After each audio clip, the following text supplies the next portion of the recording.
हत्याकांड का मुख्य आरोपी यानी कि असद कैसे पकड़ा गया, अब आपको ये भी बताते हैं। मेरे पीछे आपको कुछ दूरी पर यानी कि यहाँ से करीबन 200 से 300 मीटर दूर ये बैरिकेड नजर आएगा। दरअसल इस बैरिकेड पर पुलिस ने असद को रोकने की कोशिश की गई। पुलिस को ये इनपुट था कि 50,000 का ये जो इनामी बदमाश है असद, वो जो है वो इस जगह से गुजरने वाला है। मुठभेड़ में गाजियाबाद के इंदिरापुरम वसुंधरा क्षेत्र में ये इलाका आता है। पुलिस चेकिंग कर रही थी इस जगह पर जहाँ पर आपको ये पीले रंग का बैरिकेड दिखाई दे रहा है।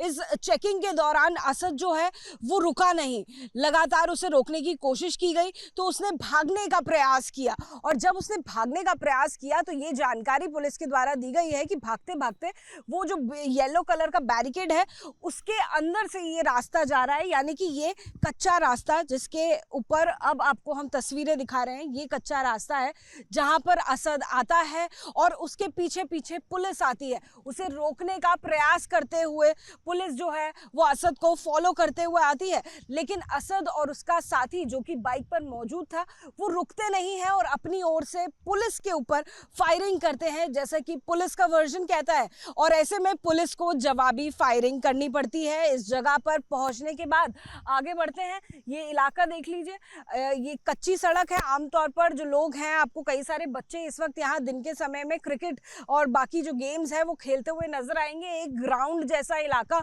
ये इस कच्चे रास्ते के बाद में आता है, तो हो सकता है कि असद को इस जगह की पहले से जानकारी हो और वो इसी जगह पर रात को पैसों का लेन देन करने के लिए आने वाला हो और इसीलिए पुलिस को भी इनपुट मिला हो कि इधर से असद गुजरने वाला है। ये पुलिस के आपको जो do not disturb crime scene के टेप्स हैं वो भी नजर आएंगे।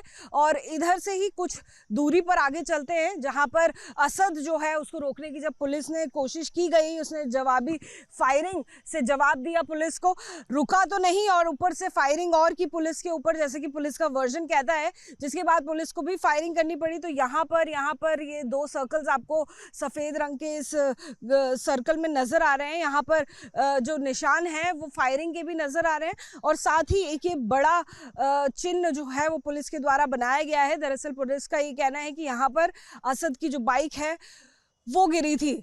और इस मामले में, इस पूरे घटनाक्रम में आपको बताएं, इस गोलीबारी में उत्तर प्रदेश की जो पुलिस का एक कांस्टेबल है वो भी घायल हुआ है, जिसका अस्पताल में इलाज चल रहा है। और इसी के साथ में जो असद के साथ एक दूसरा साथी था वो बाइक छोड़कर मौके का फ़ायदा उठाकर और अंधेरे का फ़ायदा उठाकर भागने में सफल रहा था, क्योंकि ये इलाका आप देख लीजिए जंगल जैसा इलाका है। उसकी तलाश भी पुलिस के द्वारा जारी है।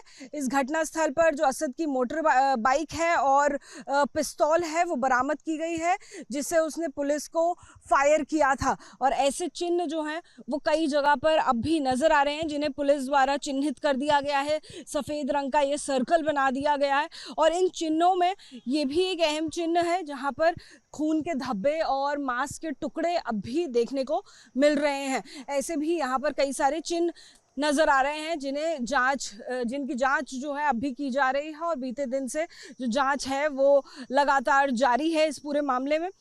इसी के साथ में सूर्या चौहान हत्याकांड मामले में लगातार जो आवाज़ है वो उठ रही थी कि इस मामले में बुलडोज़र एक्शन भी किया जाए और एनकाउंटर भी किया जाए, लेकिन कहीं ना कहीं जो स्थिति अब बनकर आई है वो कहीं इसी ओर इशारा कर रही है कि कैसे एनकाउंटर इस पूरे मामले में हो गया है। हालांकि सूर्या की माँ, उनका यही कहना है कि उन्होंने अब तक जो असद है उसका चेहरा, उसके मृत शरीर नहीं देखा है और उसका ये भी कहना है कि अभी तो केवल एक ही आरोपी के साथ ऐसा हुआ है, उसको बेटे को मारने वाले 5 से 7 लोग थे, आखिर उनका क्या। लेकिन घटनाक्रम फिलहाल बताने के लिए काफ़ी है कि पुलिस के द्वारा क्या एक्शन लिया गया और किन परिस्थितियों में ये पूरा एक्शन असद के खिलाफ लिया गया, जिसमें एनकाउंटर में अब उसकी मौत हो चुकी है।